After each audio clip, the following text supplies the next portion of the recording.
Let's talk about Willie Boy Ospreay. Will Ospreay, who is set to be possibly the biggest free agent in 2024, alongside the likes of MJF. I secretly think he's already signed to Tony Khan and to AEW. Anyway, Drew McIntyre, possibly a free agent. Apparently Becky Lynch, even possibly a free agent. There's a couple names out there that in 2024 are set to be free agents or will re-sign before then. But let's talk about the best wrestler in the world, my favorite wrestler currently, Will Ospreay. Let's talk about him and where I think he will end up, where I would like him to go.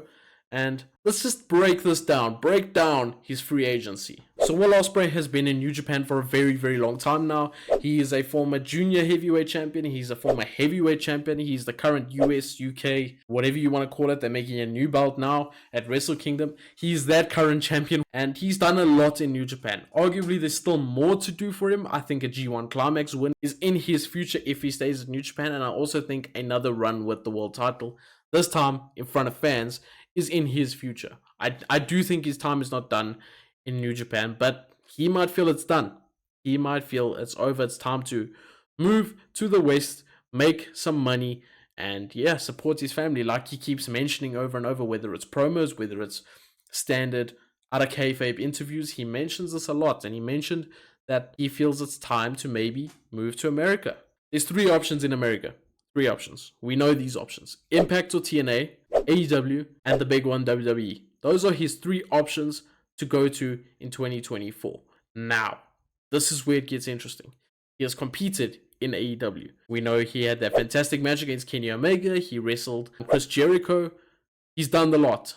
He wrestled Orange Cassidy in Orange Cassidy's only good match. What? Bro, what are you talking about, man? And we also know he has appeared in Impact, most recently in Impact at Bound for Glory, where he took on Mike Bailey in a match of the year candidate for Impact. Possibly the match of the year, not even a candidate for Impact. Banger match. So he's competed in both those companies already, but he obviously has not competed in WWE, the big boy. He hasn't been there. And I'm not sure if this is a little bit telling that he competed in Impact and he competed in AEW but not WWE. And by that I mean, has he just been like, I had my time in AEW, I had some time in Impact. Now it's time for me to go to the big leagues. I say big leagues in, it's still the biggest company. I'm not here for tribalism. That's not what I'm trying to do. But maybe that's what his thought process is. He tried the rest. He's now appeared in all the companies. Now he's going to WWE. That could be a mindset. That could be a reason he appeared in Impact and he appeared in AEW. We don't know. We don't know. But at the same time, his work in AEW and Impact has just been so damn good that I don't know if I want to see him in WWE. I don't know if that's the thing I want in my life. I don't know if I just want him in AEW just so I can have banger matches after banger matches. So it's difficult. I mean, there's options for Will Ospreay. And with the interest, I know this is going to make no sense, but with the interest of Julia, okay, and the push of Io Sky and the push of now Kairi that's come in and Shinsuke, it's making me wonder if Triple H values these guys that come from Japan. And I know Will Ospreay is not Japanese, but let's face it, he wrestles the style. He comes from he's wrestled there for how many years now? So I put him in that bracket.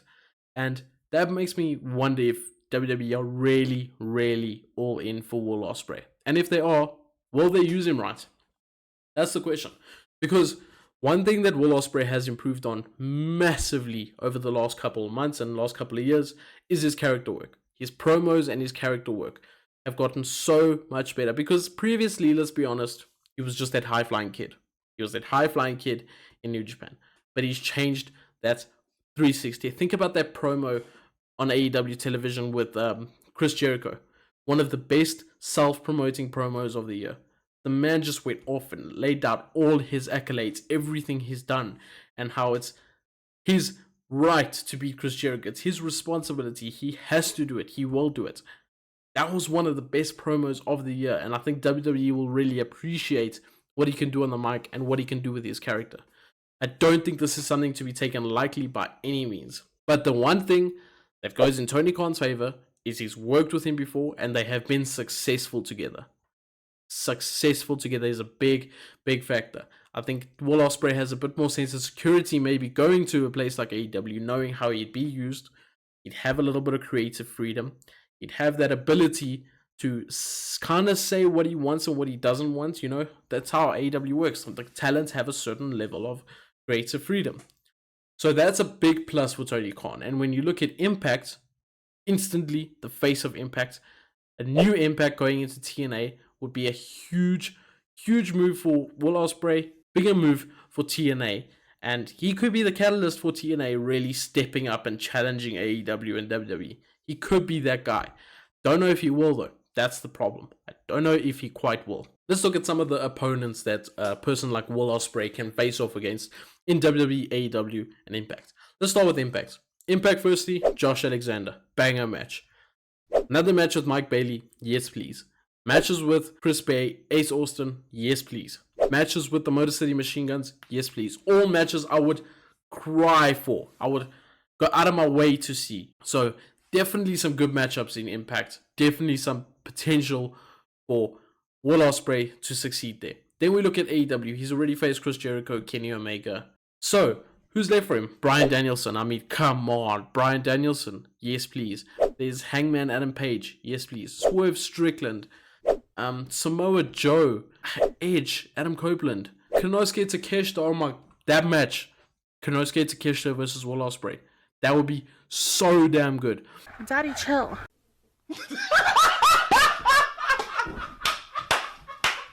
But yeah, there's some potential matches there.